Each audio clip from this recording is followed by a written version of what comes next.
美国一直针对的都是华为的供应商，但是这一次对华为的客户动手了，这说明他们的目标并不是华为，也不是中国的高科技企业。那美国到底想干嘛呢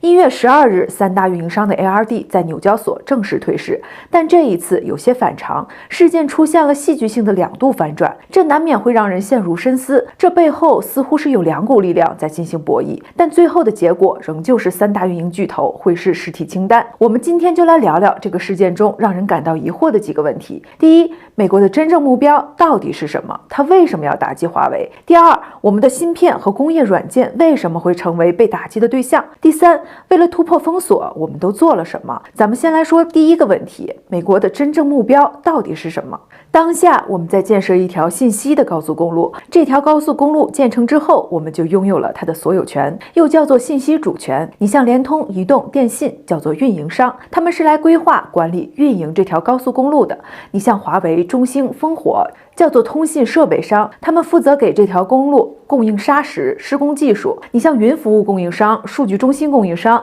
这些都是在高速路边上建加油站，给跑在这条高速公路上的车提供资源的。而跑在这条高速公路上的车有2种，一种是乘用车，就是我们的互联网产业；一种是商用车，就是我们的物联网产业。而且这条高速公路绕过了柔水熊山，穿越了玉璧金川，环境不同，这条路的样子就不一样。在地上它是光缆通缆，在空气中它是 WiFi、5G、蓝牙、NFC、雷达，在水下它是海底光缆，它的主干道是核心网主干网，它的分支是入村入户的接入网，它连接每个人的手机、电脑、平板，它用 OS 连接世间万物。巧了，这些领域华为都有涉及。有几个词可能比较陌生，但你肯定知道。第一个是 NFC， 到底什么是 NFC 呢？如果你是华为手机，你打开手机里一个叫做钱包的应用，点击进去会弹出一个提示，问你是否自动开启 NFC。NFC 又叫做近场通信，让设备之间可以通过靠近来交换数据，然后你的手机就可以变成公交卡、银行卡、门禁卡。第二个就是雷达，华为在2019年4月份的时候申请了一项名为光扫描组件及激光雷达的发明专利。这种技术不仅仅可以用在无人驾驶上，实际上激光雷达的应用范围非常广泛。按照用途和功能划分，它还包括精密跟踪、制导、火控、气象、侦读、水下激光雷达。但是华为1550纳米激光雷达的高性能音架深接收器的成本问题还没有得到完全的解决。如果说激光雷达离我们还有一段距离，但是鸿蒙已经非常近了，它就是我们最后说的连接万物的 OS 操作系统。2020年9月份的时候，华为召开了鸿蒙开发者大会，很多人关注的重点都在于它的跨平台开发能力，但这只是为了实现它的核心能力而提供的一种工具，一种给平台开发者提供的开发框架而已。它的核心能力是什么？华为手机工具箱里有个 App 叫智能遥控，它可以控制你家的电视、空调、机顶盒、数码相机、网络盒子、投影仪，甚至是未来的工业设备。它的核心能力是提供了智能设备的接口标准。一开始鸿蒙就是为了万物互联而生的，但是他发现安卓系统做不到，所以才临时改变了开发路线。因为华为正是这条信息高速的施工人员，所以才会成为被针对的对象。第二个问题，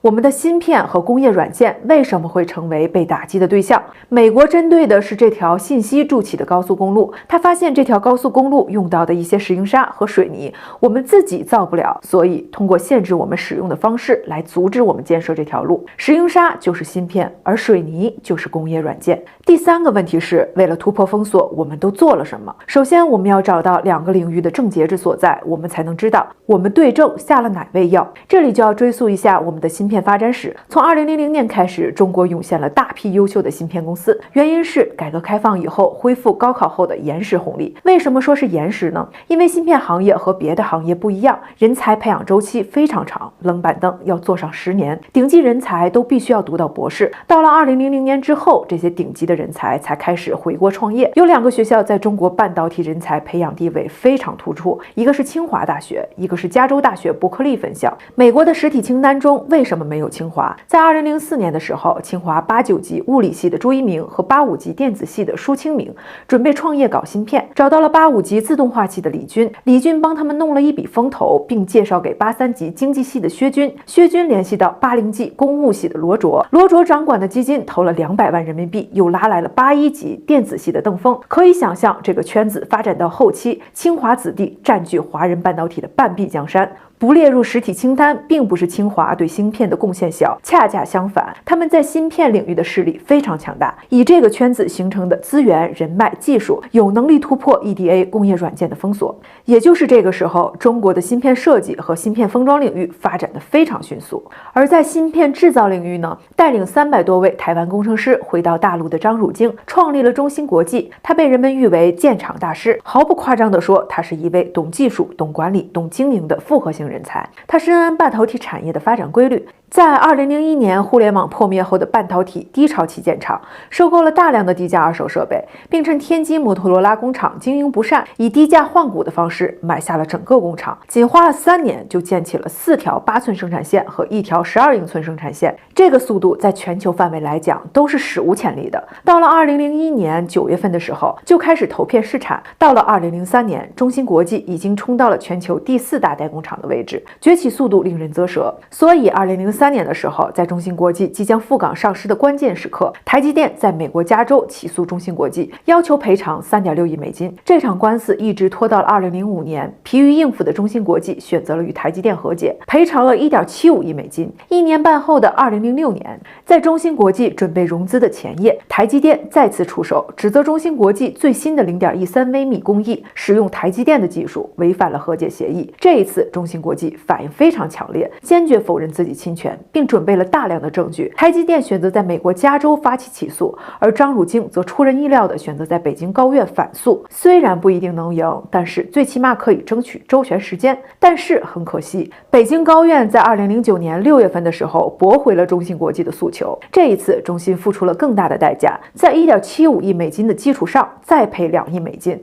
外加10%的股份，再也无法完成下一代研发的资本积累。但是这个事儿不能怪高法，那个时候我们的发展速度太快了，有些案例我们压根儿碰都没有碰到过，缺乏裁决的依据。压垮工业软件的最后一根稻草又是什么呢？国外盗版工业软件流入市场，低价竞争，造成劣币驱逐良币，再通过诉讼的方式将我们国家优秀的工业软件供应商淘汰出局。所以症结就在于知识产权保护力度不够。当我们找到这个问题的时候，我们就开始意识到，我们国家的反击战其实已经打响了。2020年12月底的时候，很多知名作者就抄袭事件公开道歉，并进行赔偿。因为2021年1月1日开始，我们正式实施民法典，可见这一次我们对知识产权的保护力度之大。还不止于此，2020年11月，我们加入了区域全面经济伙伴关系协定，我们在寻求全世界更多的合作伙伴，因为世界最顶级的科技一定是无国界的，是全世界人类智慧的结晶。华为最关键的技术2G 到3G 网络切换的核心算法 Single RAN 是在俄罗斯数学研究所里攻克的，微波技术是在意大利米兰攻克的，日本人在给他提供材料，德国和英国人给他提供人工智能，爱尔兰人提供商业架构。华为有今天的成功，离不开全球化协作。1997年，美国和德国成立了 EUV LLC 联盟，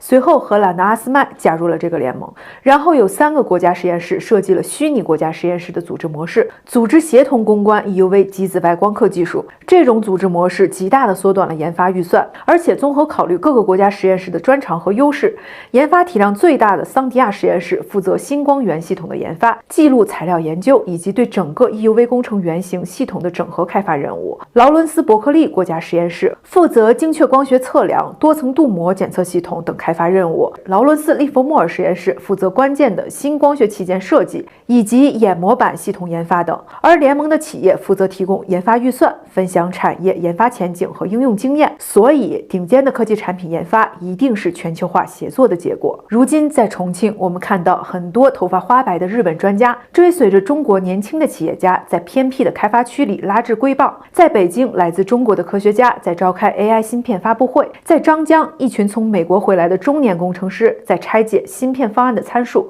我们这个民族遭遇过种种挫折，但韧性还是有那么点儿的。你可以封锁贸易，但你无法封锁全人类的智慧。